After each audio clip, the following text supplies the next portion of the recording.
आचार्य बालकृष्णनि गोथार जोनोम सान बे बुब्लियाव क'क्राझार जिल्ला जिब' भारतआ मोनसे मोजां हाबाफारि लादों बेनो जाहैबाय बिफां गायनाय दिनै क'क्राझार ब्लक डेभेलपमेन्ट अफिसनि लांगोनायाव फांसे बिफां निम बिफां गायनाय जाबाय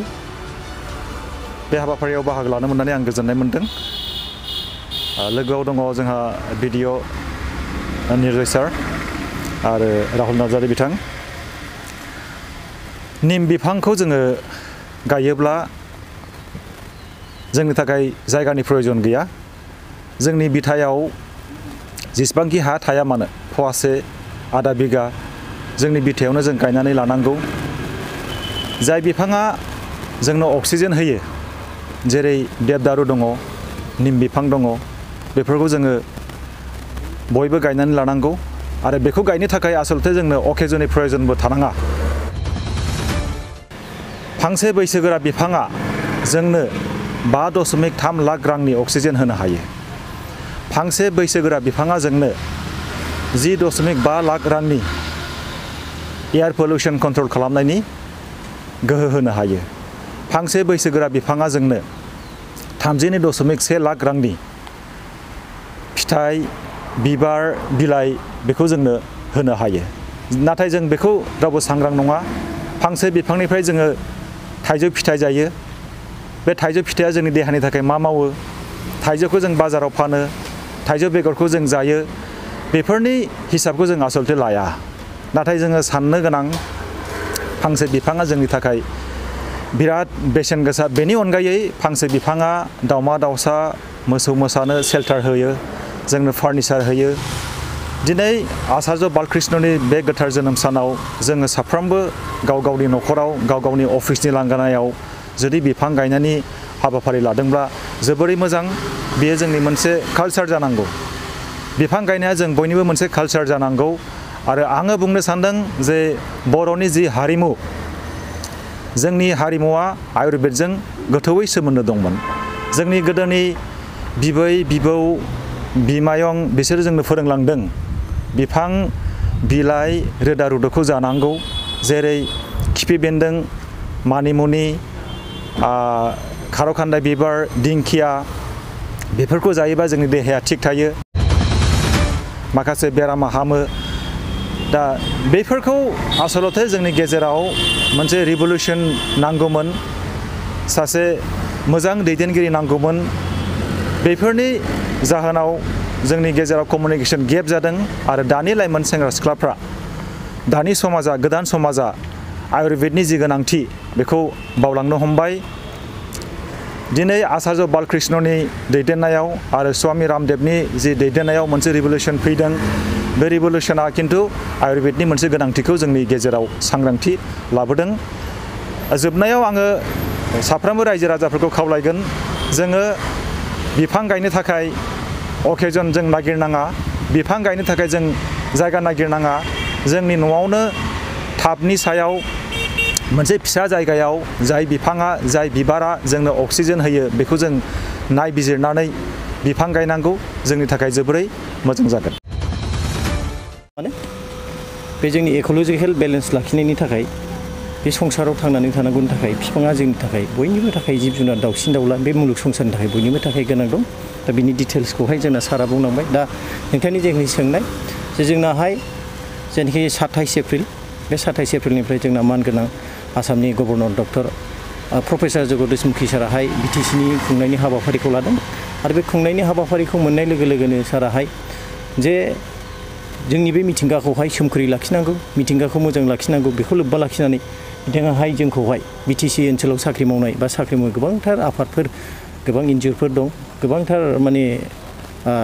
संस्थानफोरखौहाय बिथाङा लाफानानै जोंखौ बिफां गायनो बिथोन होदों आरो बेबायदिनो गावबा गाव डिपार्टमेन्टफ्राहाय जेरै हागौ ओरैहाय जों बिफां गायनायनि जों बेबस्थाखौ लादों दा आरो बे हाबाफारिया जोंना सोलिबाय थागोन खालिबोल' बे सार बुंनायनि थाखायल' जोंना बे हाबाफारिया जागोन बे नङा जोंहा बे कन्टिनिउआस मोनसे प्रसेस आरो जोंनि बे बिटिसि ओनसोलाहाय दस्रा जायगानिफ्राय रुजुनायावहाय जोंनि बिटिसि ओनसोलाहाय जथेस्थ' जोंना हाग्रारि ओनसोल जोंनाव बिफां लाइफां जथेस्थ' दङ दा बेखिनिखौ बेंनानै लाखिनांगौ आरो रैखा खालामनांगौनि दायथ'आ जों बयनिबो दायथ' दं नोंथांमोन जेनाखि दिनैहाय रादाब बुथुमगिरि जार्नालिस्ट दिनै रिपर्टार दिनै समाजनि माखासे साख्रि मावनाय मानसि समाजखौ दैदेननाय गोबां दल संगठननि मानसि जोंहा बयहाबो बिबान दं दायथ' दं दा बेहाय जोङो बयबो सांग्रांथिनि जोंहा गोनांथि दं आं आसा खालामो मिजिंथियो जे सम सम बेफोरनि एवारनेस प्रग्रामफ्रा जायहा जेबायदि जों जागोन बेफोरनि थ्रुयै बेफोर एवारनेस प्रग्रामफ्रा जायोब्ला जोंनि गेजेराव बिनि गोनांथिखौ आरो मुल्यबोधखौ मिन्थिगोन होमब्लानाहाय जोंनि बे डिफरेस्ट्रेसन जालांबाय थानाय जोंनि बिफां लाइफांनि जोबलांनाय बिफां लाइफांखौ अननो रोङै बेखिनि बुस्थुआ लासैनो जोबलांगोन आरो जोंनि बिफां लाइफांखौहाय जों गायनानै लाखिनायाव जोंहा जथेस्थ' जों लाखिनो हागोन आरो बिनि थाखाय जेना जोंनि डिपार्टमेन्टनि जेनाखि दङ फरेस्ट डिपार्टमेन्ट बिथांमोनहा हागौमानि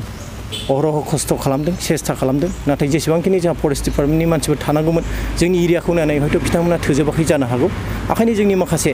ओनसोलनि माखासे मानसिफ्रानो जोंनि माखासे संगठनफ्रानो जों बयबो मानसि माहारियानो बिफां लाइफांखौ रैखा खालामनायनि दायथ'खौ जोंबो लाफानांगोन खालि डिपार्टमेन्टआल' हाया जों बिथांमोनजों लोगो नांनानै जों जुदि जयैनो जों बयबो माने आखाइ हमलायनानै जों जुदि खामानि मावोबा जोङो दिनै बिफांखौ रैखा खालामनांगौ जोंनि मिथिंगायारि जेनाखि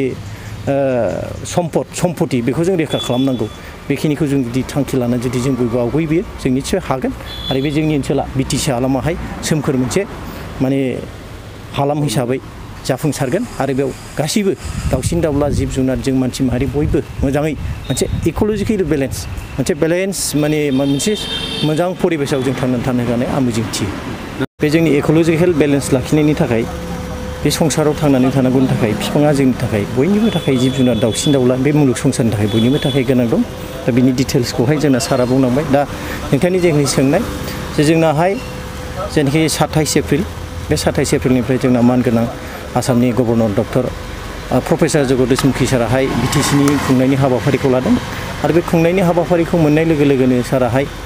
जे जोंनि बे मिथिंगाखौहाय सोमखोरै लाखिनांगौ मिथिंगाखौ मोजां लाखिनांगौ बेखौ लोब्बा लाखिनानै बिथाङाहाय जोंखौहाय बिटिसि ओनसोलाव साख्रि मावनाय बा साख्रि मावनाय गोबांथार आफादफोर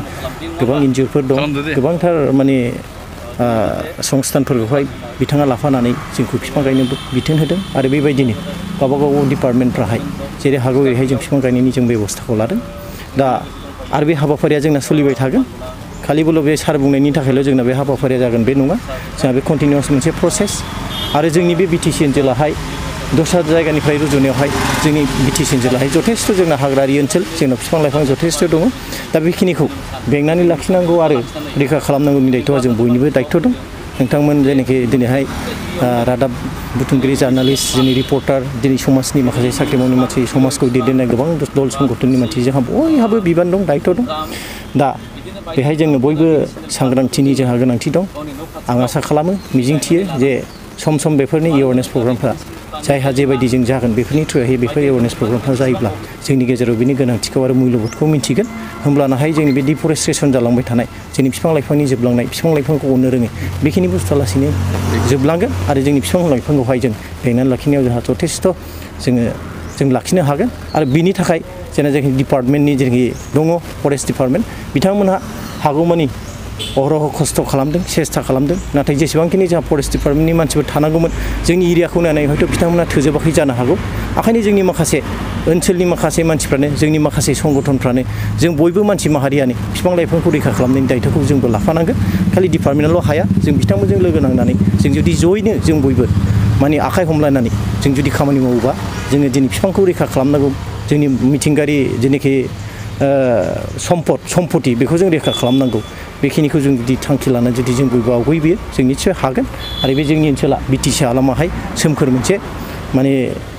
हालाम हिसाबै जाफुंसारगोन आरो बेयाव गासैबो दाउसिन दाउला जिब जुनार जों मानसि माहारि बयबो मोजाङै मोनसे इक'लजिकेल बेलेन्स माने मोनसे मोजां परिबेसाव जों थांनानै थानो हागोन आं मिजिंथियो जी आमार क'क्राझार जिल्लात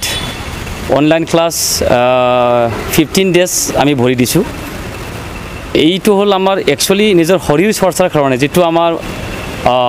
কৰোনাৰ মহামাৰীৰ সংকটৰ সময়ত যে আমাৰ যিটো ইমিউনিটি ছিষ্টেমটো আমি